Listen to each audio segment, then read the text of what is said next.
안녕하세요. 어렸을 적부터 돈을 유독 좋아했고 쉬지 않고 일했던 덕분에 남들보다 여유 있는 삶을 살고 있습니다.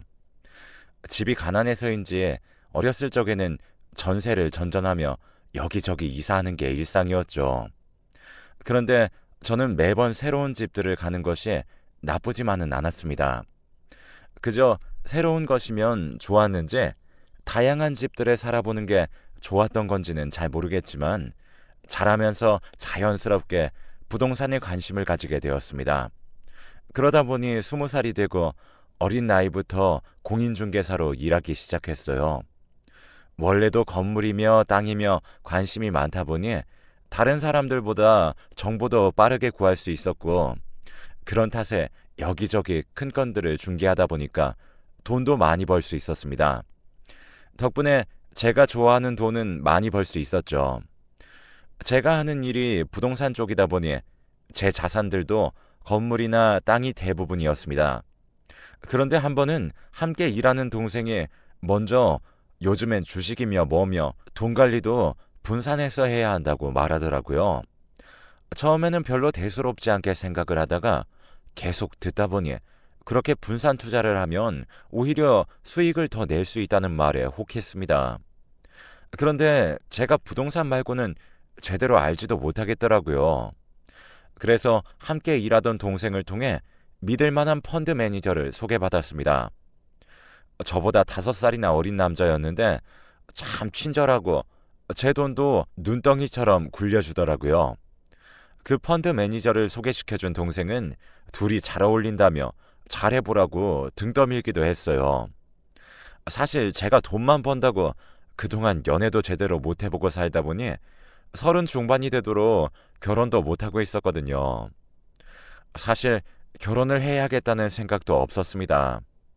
그런데 그 펀드 매니저도 제가 썩 마음에 들었던 건지 공적인 연락 말고 가끔씩 날씨가 좋으면 날씨가 좋다, 비가 오면 우산을 챙기라는 연락이 종종 왔어요. 그러면서 가끔씩 상담을 받으면서 밥도 함께 먹고 자주 만나다 보니 저도 조금씩 호감이 가더라고요. 결혼을 할 마음이 없다는 건 변하지 않았지만요. 주위에 결혼해서 사는 친구들을 보면 일을 잘 하다가도 아이를 낳고서는 집에서 일하며 남편에게 제대로 대접도 못 받고 사는 일이 널렸었고 시부모님과의 갈등을 듣기만 해도 머리가 지끈지끈할 지경이었습니다. 그리고 한 사람과 결혼해서 평생을 살아야 하는 것에 자신도 없었습니다. 그래서 결혼을 하지 않겠다 다짐했었는데 저희 부모님은 어디서 들으셨는지 만나는 남자는 어떠냐며 얼른 결혼하라며 저를 등 떠밀었습니다. 아마 저에게 펀드 매니저를 소개시켜준 동생과 제 친동생이 고등학교 동창이라 친동생이 소식을 듣고 제 어머니에게 쪼르르 달려가 일러 바친 거였겠죠. 부모님께는 늘 결혼 생각이 없다고 못 박아두었지만 부모님은 여전히 그 말을 무시하며 얼른 결혼하라며 번번이 제 선자리를 주선하셨습니다. 부모님은 마구 잡아오시는 선자리를 한 번 정도 나가면 한 달을 잠잠했기 때문에 서너 달에 한 번은 의례적으로 선을 나가서 시간을 버리고 왔습니다. 그런데 한 번은 선자리에 나갔더니 펀드 매니저가 제 상대로 나와서 당황스러워하고 있었는데 그분은 오히려 아무렇지 않은 표정으로 제가 상대라는 걸 알고 일부러 나왔다고 하더라고요. 서로 호감을 가지고 있기는 했지만 이렇게 대놓고 연애 감정을 드러낸 적은 없었기 때문에 저는 얼굴이 빨개지는 것을 감출 수가 없었습니다. 그날 선자리에서 마음을 먹은 것인지 적극적으로 표현하는 그분에게 결국엔 저도 넘어가 연애를 시작했습니다. 물론 처음 연애를 하면서도 저는 결혼을 할 마음이 없다고 미리 못 박아 놓기는 했지만요. 남자분은 아무래도 상관없다면서 그렇지만 언제든 마음이 바뀌면 말해달라고 했어요. 그 후로 1년을 넘게 연애를 했었는데 시간이 가면 당연히 마음도 조금 식겠지 생각했던 것과는 달리 갈수록 너무 저와 잘 맞고 평생 이 사람과 할 수 있겠다는 확신이 들었습니다. 하지만 결혼을 하면 아이를 낳아야 할 것 같아 조금 망설이게 되었죠. 결혼은 몰라도 아이만큼은 정말 자신이 없었습니다. 제가 누군가의 부모로서의 역할을 잘 해낼 수 있을 거란 생각이 들지 않았거든요. 그리고 부모로서 살기 위해 제 삶을 포기해야 할까봐 겁도 났습니다. 이런 생각에 저의 이기적인 희망사항임을 잘 알고 있었기 때문에 차마 먼저 말을 꺼내지 못하고 한참을 고민했습니다. 하지만 갈수록 제 얼굴에 그 고민이 드러났는지 먼저 고민이 있냐며 저에게 물어와 저도 결국에 솔직하게 털어놓았습니다. 그러자 남자분은 한참 동안 말이 없다가 결심한 듯 말해주었어요. 사실 자기가 불임이라 아이를 가질 수 없다면서요. 그 말을 듣자 조금 안심이 되더라고요. 그러자 남자분은 먼저 이제 걸릴 것 없으니 이제 결혼해도 되지 않냐면서 이야기를 꺼냈습니다. 저도 이제 마음에 걸리는 게 하나도 없어져 결혼하자는 말에 긍정의 의미를 보였어요. 제가 결혼하겠다고 하니 부모님은 당장 잔치라도 여실 기세로 빠르게 제 결혼을 추진해 나가셨습니다. 정신을 차리니 순식간에 저는 결혼식장에 들어서고 있더라고요. 결혼 후에도 남편과 저는 변함없이 서로를 사랑하며 살았습니다. 그렇게 딱 6개월은 좋았습니다. 하지만 아직도 함께 깨가 쏟아져야 할 시기에 이상하게 속이 메스껍고 헛구역질이 자꾸만 나왔습니다.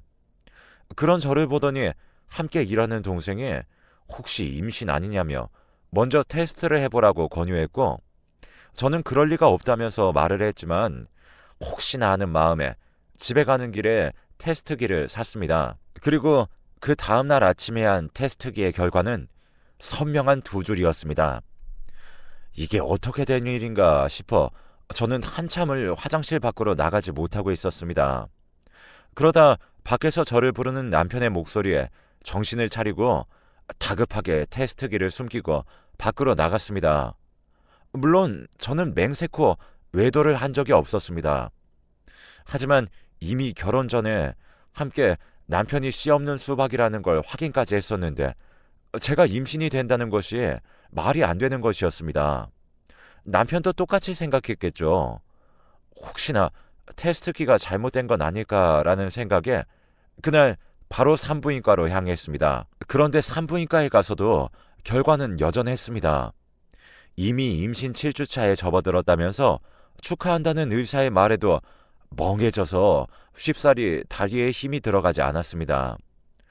간신히 운전해서 집으로 돌아온 후 남편의 얼굴을 보니 어찌해야 할 줄을 모르겠어서 방 안에만 틀어박혀 있었습니다. 뱃속에 있는 아이의 친자 검사를 해볼 수도 없는 노릇이었어요.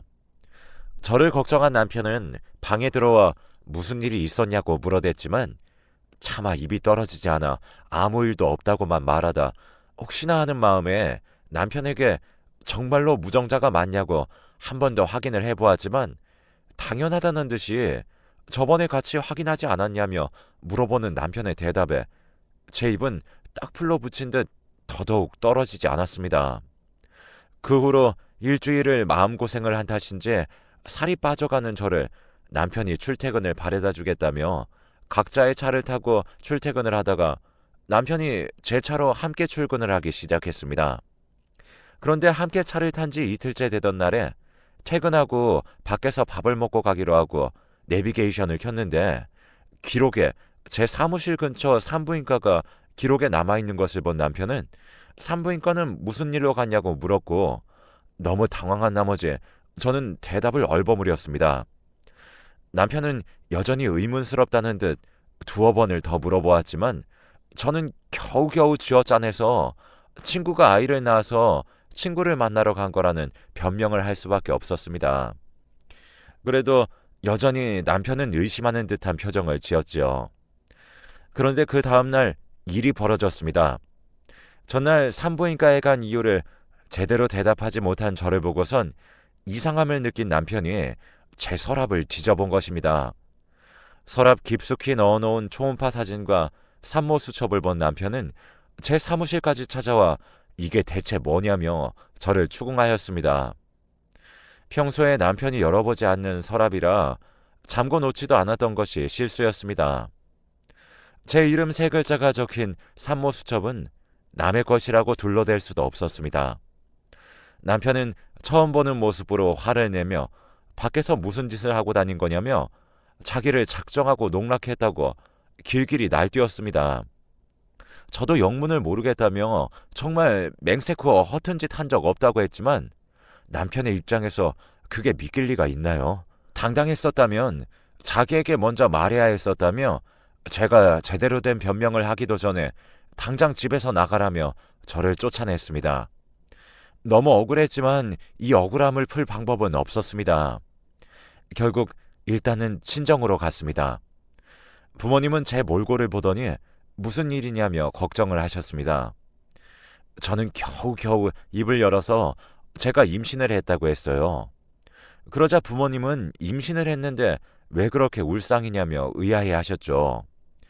제가 겨우겨우 장서방이 무정자증인데 임신을 했다고 하니 부모님은 모두 정색을 하시며 무슨 소리를 하는 거냐며 그럼 제가 밖에서 이상한 짓을 하고 다닌 게 아니냐며 호통을 치셨습니다.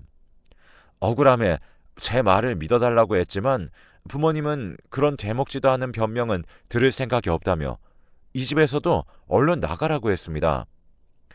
결국 갈 곳이 없어진 저는 사무실로 향했습니다. 이 정도면 저도 모르게 제가 밖에서 이상한 짓을 하진 않았나 생각하게 되더라고요. 너무 서럽고 억울했지만 제 결백을 증명할 방법은 없었습니다. 저조차도 제가 의심되기 시작했으니까요. 다음 날 아침이 되자 사무실에 출근한 동생은 저를 보고 여기서 잔 거냐며 무척 놀라 했습니다. 저를 걱정해주는 동생을 보자 벌컥 눈물이 차올라서 엉엉 울면서 그동안의 이야기를 털어놓았습니다. 이야기하고 나서도 이번에도 저를 믿지 않을 거라는 생각에 더 주눅이 들어 동생과 눈도 마주치지 못하고 있었는데 동생은 그런 저를 보며 대체 그게 무슨 마른 하늘의 날벼락이냐며 그래도 잠은 제대로 자야 한다며 자기네 집에서 잠시 살면서 새로 집을 구하거나 하라고 했습니다. 제 말을 믿어주는 듯한 동생의 모습에 그간의 서러움이 풀리면서 동생에게 너무 고마웠습니다. 남편이 출근한 동안 집으로 가서 짐을 싸서 동생네 집으로 가니 그곳에는 동생의 조카 2명이 있었습니다. 조카들은 제가 아직 낯설었는지 동생의 다리 뒤에 숨어서 저를 빼꼼히 보고 있었습니다. 아이들은 참 조용하고 얌전한 편이었습니다. 한참 뛰어놀 나이인데도 조용히 집에서 책을 읽으면서 혼자서 밥도 척척 해먹는 모습을 보니 조금 안쓰러워져 제가 일을 쉬는 날이면 먼저 놀이터에 가서 놀아주기도 하고 배달 음식도 시켜줬습니다. 동생은 자기 조카들을 엄청 엄격하게 키우더라고요. 아이들이 눈치를 보는 모습을 보니 자꾸 마음이 가더라고요. 좋든 싫든 제가 임신을 한 상태라 더 그랬던 것 같네요. 그런데 하루는 아이들 유치원 마치는 시간에 맞춰서 데리러 갔는데 거기서 아이들이 엄청 신이 난 목소리로 아빠라고 부르며 유치원 문을 뛰쳐나왔습니다. 다가가 아는 척을 하려다 빠르게 뛰어가는 아이들을 미처 붙잡지 못하고 달려간 곳을 바라보니 그곳에는 제 남편이 서 있었습니다.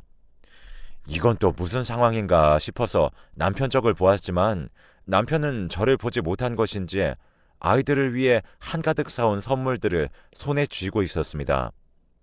남편에게 이게 무슨 일이냐며 물으려 한 걸음 뗀 순간 남편이 걸어온 길을 뒤따라 나오는 동생의 모습에 저도 모르게 몸을 숨겼습니다. 아이들은 자연스럽게 제 남편과 동생을 엄마 아빠라고 부르며 안겼습니다. 유치원 선생님도 달려나간 아이들을 뒤늦게 잡으려고 나오다가 2사람을 보고 어머님과 아버님이라며 익숙한 듯 이야기를 나누었습니다. 그리고 자연스럽게 제 명의로 된 차를 다 같이 타고 가더라고요. 저에게는 이혼 소송을 걸어놓고 남편이 걸친 것, 타는 것 모두 다 제 것이었습니다. 그날 저녁 동생이 집에 들어온 것을 확인하고 저는 조용히 집을 빠져나와 남편의 집, 아니 제 집으로 향했습니다. 그리고 사람을 불러 차를 열어 블랙박스 내용을 확인했습니다. 둘이서 하는 이야기는 경악스러움 그 자체였습니다. 동생은 제가 돈을 많이 버는 걸 알고 일부러 남편을 시켜 저에게 접근할 수 있도록 자리를 만들었던 것입니다. 그리고 남편이 수술로 미리 묶어놓길 잘했다느니 생각보다 제가 빨리 임신해서 다행이라느니 이야기를 해댔죠. 둘은 처음부터 무정자증이라고 속이고 저와 결혼한 후 저를 임신시켜서 그 후에 이혼 소송을 통해 제 재산을 꿀꺽하려는 속셈이었던 것입니다. 그러면서 아이들에게는 제 앞에서 자기를 이모라고 부르라고 시키는 것도 잊지 않더군요. 아이들이 제 앞에서 말이 없었던 이유는 혹시나 말실수라도 할까봐였던 겁니다. 속았다는 생각에 순식간에 스트레스가 밀려온 저는 배가 아파오는 것을 느꼈습니다. 겨우 정신을 붙잡고 택시를 타고 병원에 도착한 후 결국엔 정신을 잃었어요. 깨어나 보니 부모님이 오셔서 저의 손을 붙잡고 걱정하고 계셨습니다. 부모님은 몸은 괜찮냐며 저에게 아기는 유산되었다고 말씀해 주셨습니다.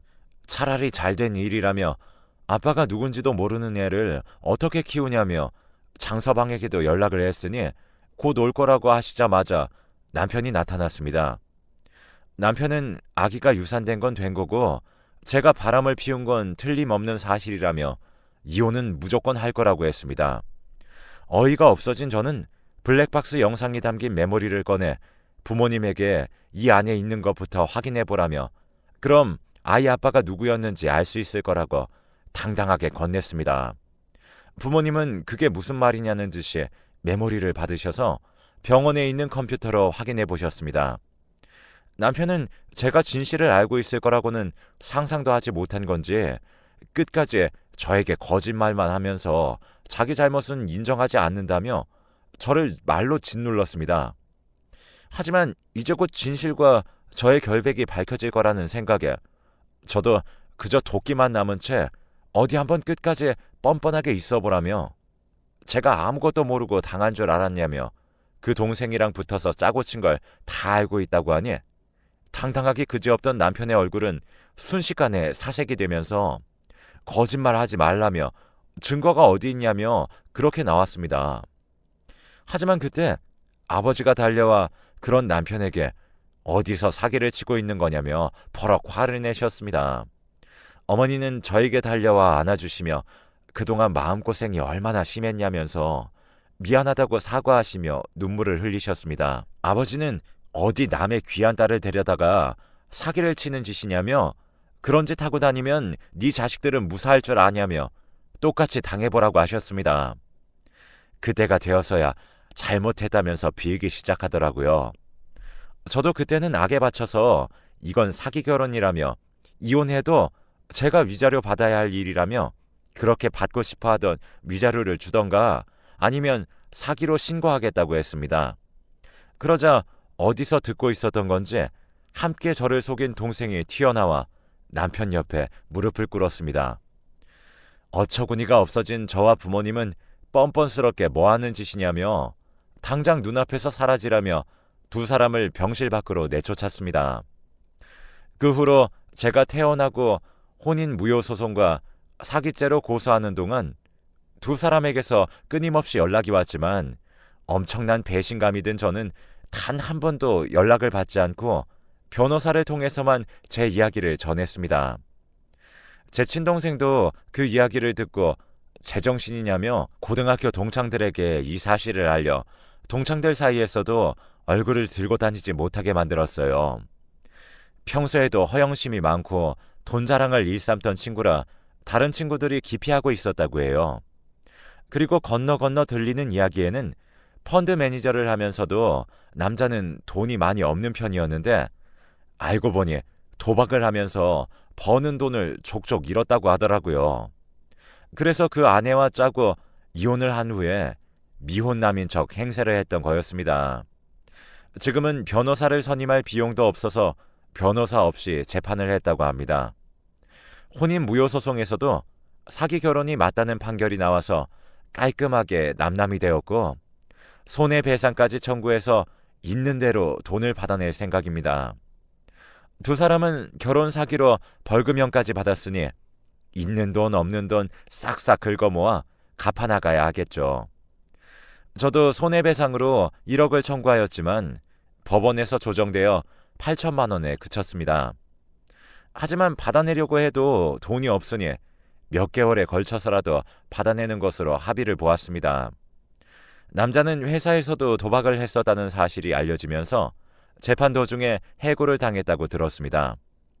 펀드 매니저라는 사람이 도박을 했다고 하니 회사 명예를 실추시켰다는 이유로요. 그렇게 돈을 밝혀서 둘이서 짜고 저를 속이는 짓까지 하더니 꽤나 통쾌했습니다. 부모님은 그 이후로 저에게 결혼을 하라거나 아이를 낳으라는 이야기는 다시는 입에 담지도 않으십니다. 자기들이 강요해서 제가 급하게 결혼하다가 그런 일을 겪게 한 것 같다며 앞으로는 제가 살고 싶은 대로 살라고 하세요. 한번 그런 일을 겪고 나니 정말 다시는 결혼은 생각도 하기 싫어졌습니다. 굳이 결혼을 하지 않고 저 혼자서 사는 거에 만족하려고요. 더 늦기 전에 부모님과 함께 해외여행이라도 다녀오려고 계획 중입니다. 여러분들도 남들에게 등 떠밀려 결혼하기보다는 본인이 행복한 인생 사시길 바랄게요.